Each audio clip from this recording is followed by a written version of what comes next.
parle. Chaque jour, Charles et Carole vous présentent la leçon de l'école du sabbat.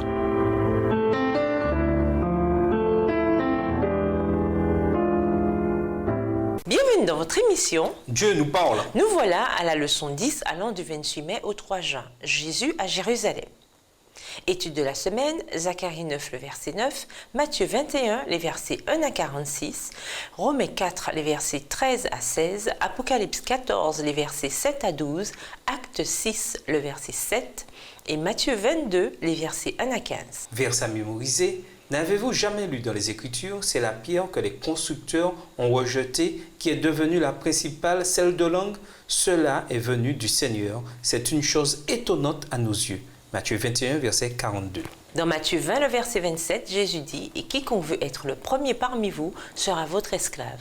C'est ainsi que le Fils de l'homme n'est pas venu pour être servi, mais pour servir et donner sa vie en rançon pour une multitude. » Voici donc Jésus, le Dieu éternel, celui qui a créé toutes choses, qui a vécu la vie d'un serviteur ici, sur terre, soulageant les besoins des perdus, des malades, des nécessiteux, dont beaucoup l'ont méprisé. Un tel renoncement, une telle abnégation sont en dehors de notre compréhension. Mais aussi incompréhensible que soit son esprit de service, l'émerveillement va encore plus loin, car lui, le Dieu éternel, se tient à présent devant le but de sa venue. Donner sa vie en rançon pour beaucoup, version Colombe. Ce sacrifice de soi, cette abnégation, va bientôt culminer en un mystère dans lequel même les anges désirent plonger le regard. 1 Pierre 1, verset 12, c'est-à-dire la croix.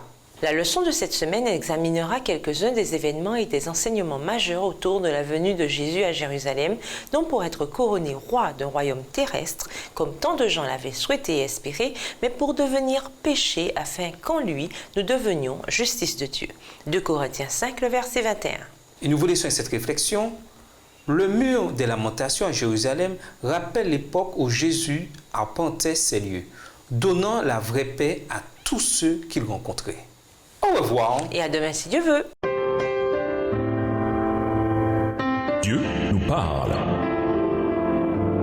Chaque jour, Charles et Carole vous présentent la leçon de l'école du sabbat.